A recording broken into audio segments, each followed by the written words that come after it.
সপ্তাহের ছুটির দিন শুক্রবার শেয়ার বিজনেস 24.com এর পক্ষ থেকে সবাইকে স্বাগত। আজ যেহেতু বাজার বন্ধ সেহেতু কয়েকটি নিউজ এবং বাজারের কিছু পরিবর্তন হয়েছে সেই বিষয় নিয়ে আলোচনা করব। প্রথমেই দেখব যে রাইট শেয়ার ইস্যু করে 241 কোটি টাকা তুলতে চায় জিপিএইচ ইস্পাত। শেয়ার বাজারে তালিকাভুক্ত জিপিএইচ ইস্পাত লিমিটেড রাইট শেয়ার ইস্যুর করার সিদ্ধান্ত নিয়েছে। প্রতিষ্ঠানটি 3:1 হিসেবে বিদ্যমান 3টি শেয়ারের বিপরীতে একটি রাইট শেয়ার ইস্যু করবে। কোম্পানি সূত্রে তথ্য জানা গেছে। বৃহস্পতিবার কোম্পানিটির পর্ষদ সভায় সিদ্ধান্ত নেওয়া হয়েছে 10 টাকা অভিহিত মূল্যের প্রতিটি শেয়ার বিপরীতে 5 টাকা প্রিমিয়াম নেবে এবং রাইট শেয়ার ইস্যুর মাধ্যমে প্রতিষ্ঠানটি প্রতি শেয়ারে 15 টাকা করে নেবে। এখানে কিন্তু এর 10 সালের পরে আমরা দেখেছি রাইট শেয়ার, প্লেসমেন্ট শেয়ার বিভিন্ন মাধ্যমে কিন্তু প্রতিষ্ঠানগুলো পুঁজিবাজার থেকে হাজার কোটি টাকা হাতিয়ে নিত। সুতরাং এই বাজার থেকে 241 কোটি টাকা তুলতে চায় জিপিএইচ ইস্পাত। সুতরাং এখানে জেনে বুঝে শুনে কিন্তু বিনিয়োগের সিদ্ধান্ত নিতে হবে, কারণ এখন নানা ধরনের তথ্য ছড়িয়ে কিন্তু প্রতিষ্ঠানগুলো অর্থ তুলতে চাবে। সুতরাং এইসব ফাঁদে পাড়া দেয়া যাবে না। সুতরাং যারাই বিনিয়োগ করবেন এসব বিষয়ে বিবেচনা করে কিন্তু বিনিয়োগ করতে হবে, কারণ এখন যে রাইট শেয়ার যে ইস্যু করবে 15 টাকা দরে, সেই শেয়ারটির দর সেখানে রয়েছে কিনা সেসব বিষয়ে দেখে ভালো জেনে বুঝে আসলে বিনিয়োগের সিদ্ধান্ত নেওয়া উচিত। 2012 সালে প্রতিষ্ঠানটি তালিকাভুক্ত হয় পুঁজিবাজারে। সমাপ্ত 30 জুন 2024 অর্থ বছরের প্রথম 3 প্রান্তিকে কোম্পানিটির শেয়ার প্রতি আয় হয়েছে 1 টাকা 33 পয়সা।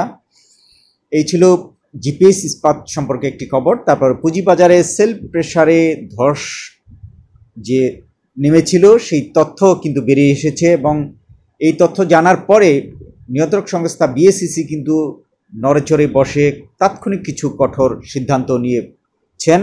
সে বিষয়ে আজকে আলোচনা রয়েছে। শেয়ার বাজারে দুর্নীতির প্রশ্রয়দাতা শিবলি রুবায়েতুল ইসলামের পদত্যাগের পর থেকেই বাজারে সেল প্রেসার বাড়ছিল। সেল প্রেসারের চাপে পতন প্রবণতা জেগে বসেছিল।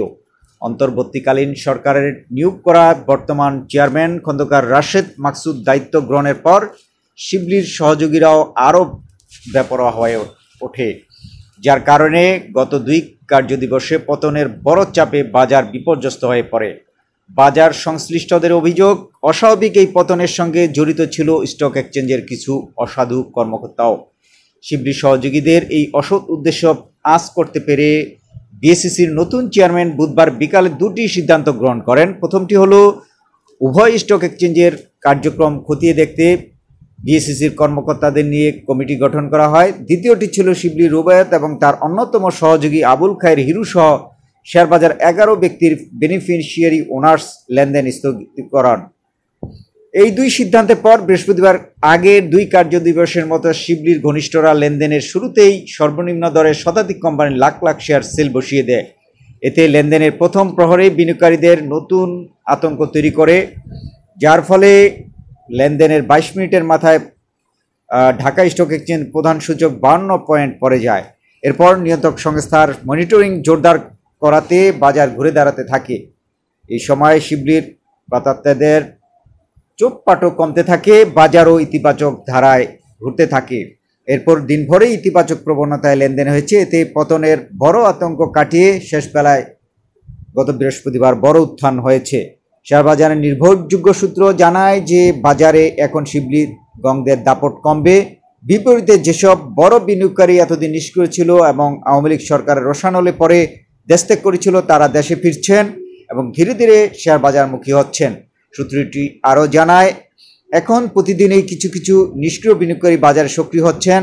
পাশাপাশি নতুন নতুন বিনিয়োগকারীদের বাজারে আগমন ঘটছে, যার ফলে সামনে বাজার অনেক ভালো হবে বলে আশাবাদ ব্যক্ত করেছেন এই ব্যক্তি।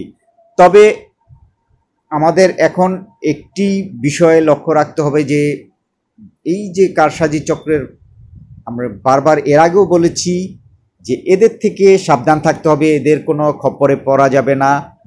এর ভিতরে একটি চক্র আছে, বিভিন্ন কোম্পানি আছে, তাদের কারো মূলধন বাড়ানোর খবর, কারো রাইট শেয়ার ইস্যু করার নানা মাধ্যমে কিন্তু অর্থ হাতিয়ে নিতে বাজারে সচেষ্ট থাকে। সুতরাং এইসব ব্যাপারে কিন্তু সচেতন থাকতে হবে।